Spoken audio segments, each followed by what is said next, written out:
వీరు కూడా గతంలో ఏపీ పోలీసులతోటి గృహ నిర్బంధాలు కానీ ఇతర నిర్బంధాలు కానీ అనుభవించిన వాళ్ళే. అసలు ఎందుకు జరుగుతోంది?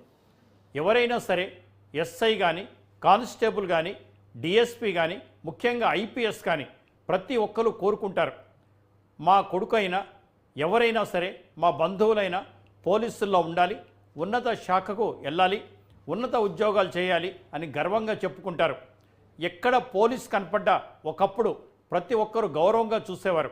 ఆ ఖాకీ బట్టలు కానివ్వండి, వారి నెత్తిన టోపీ కానివ్వండి, 3 సింహాలు కానివ్వండి, వారు నడిచే పద్ధతి కానివ్వండి, వారు కూర్చునే పద్ధతి కానివ్వండి, వారి చేతిలో లాఠీ కానివ్వండి, ఇవన్నీ కూడా తమను రక్షించటానికే అన్నట్టుగా ఉండేది.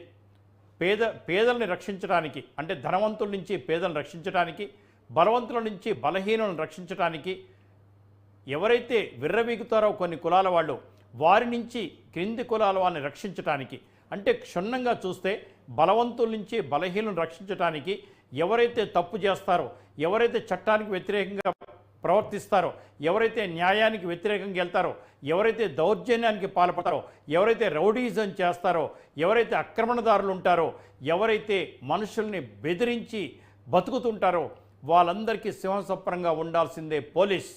కానీ నిజంగా అలాంటి పోలీసులు ఉన్నారా? బాలకృష్ణ గారు అనేక సినిమాల్లో చెప్తారు, మర్డర్ చేస్తే నో పోలీస్, అత్యాచారం చేస్తే నో పోలీస్, ఎవరైనా ఆక్రమణ చేస్తే నో పోలీస్. పోలీసులంతా కూడా కొంతమంది రాజకీయ నాయకులకు, రౌడీలకు, వీళ్ళందరికీ వత్తాసు పలికే వాళ్ళలాగా తయారయ్యారు.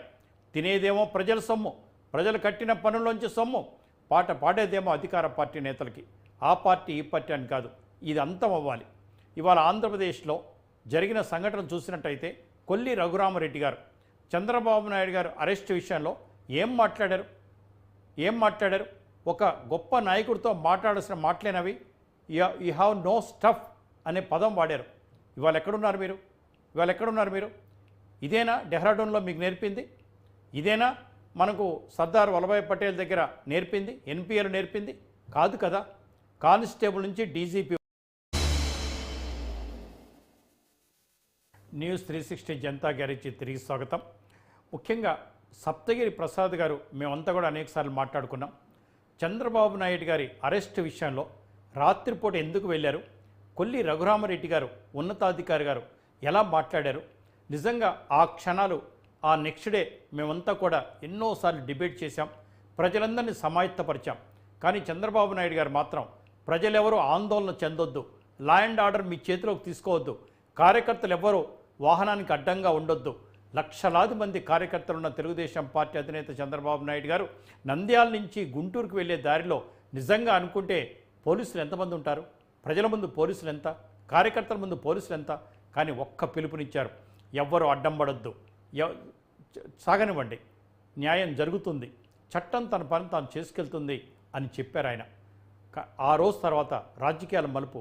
పవన్ కళ్యాణ్ గారు వచ్చి రాజమండ్రిలో జైల్లో కలిసి బయటకు వచ్చిన తర్వాత 2 పార్టీల పొత్తు ఉంటుంది, ఈ